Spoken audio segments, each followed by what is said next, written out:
Selamat pagi, assalamualaikum warahmatullahi wabarakatuh. Oke, teman-teman semua, di sini saya akan menjelaskan tentang kandang lalat BSF. Jadi mungkin teman-teman sudah tahu saya sekarang ada di mana.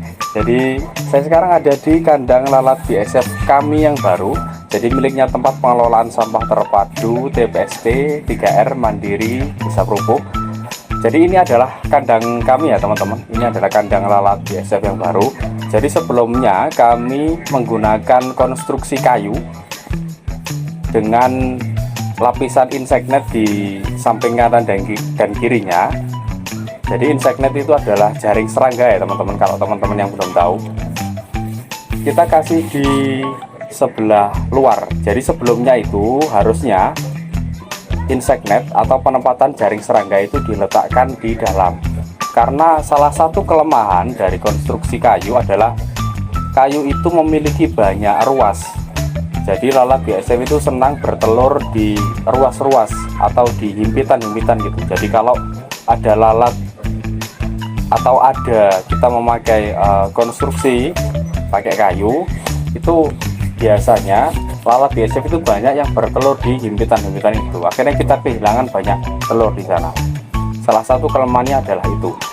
Dan ketika kita menggunakan konstruksi kayu, ketika hujan dan kayu itu lembab, maka yang terjadi adalah kayu itu menimbulkan bau. Jadi itu semakin memicu lalat BSF itu untuk bertelur di sana.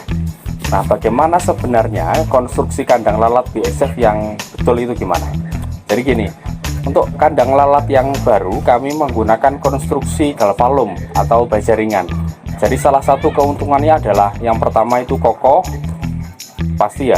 Terus yang kedua, ketika ada hujan dia itu tidak menimbulkan bau dan tidak memiliki ruas atau himpitan, sehingga memungkinkan lalat itu tidak banyak bertelur di sana.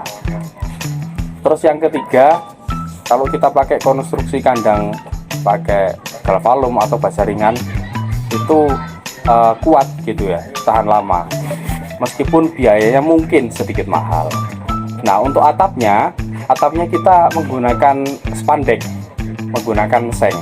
Jadi kalau teman-teman semua mungkin kalau kandangnya berbentuk tertutup gitu ya, itu biasanya nggak pakai spandek tapi pakai plastik UV atau pakai fiber gelombang gitu teman-teman. Jadi mungkin kandang lalatnya itu bisa menyerap lebih banyak panas masuk. Jadi gini, intensitas cahaya yang harus masuk ke dalam kandang lalat BSF itu sekitar 8 jam paling tidak. Jadi sekitar jam 7 sampai jam 4 lah. Dan dengan suhu di bawah 36 derajat. Jadi berdasarkan beberapa riset, kalau panas itu lebih dari 36 derajat, maka telur lalat BSF itu tidak bisa menetas. Dan ternyata di sini juga kami kasih indikator suhu di dalam kandang kami. Jadi ketika kami kasih indikator suhu dan ternyata kalau panasnya itu luar biasa sekali, bisa sekitar 36 derajat atau 38 derajat, bisa tinggi, itu ternyata tidak menetas telur yang telah kami panen.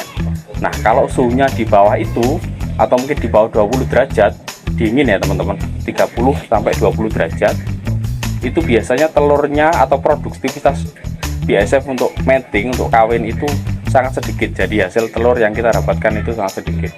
Nah, di sisi lain di kandang itu juga harus kita kasih tempat bersarang atau tempat dia untuk nongkrong. Nah, ini di sini kita kasih daun pisang kering. Daun pisang kering ini fungsinya adalah buat dia untuk rumah dia. Jadi untuk kontrol gitu, untuk ngobrol dia. Terus di sini karena memang kami ini kalau pagi sampai sore, siang sampai sore itu kan intensitas cahaya yang masuk itu kan cukup tinggi. Jadi di atas kami kasih full spandek. Jadi tidak ada sinar matahari yang masuk dari atap, tapi hanya dari samping kanan dan samping kiri, dari depan sama belakang. Jadi yang masuk itu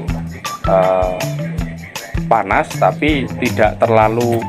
Ketika atap atau spandek itu kita ganti dengan plastik UV dengan intensitas panas yang sangat tinggi.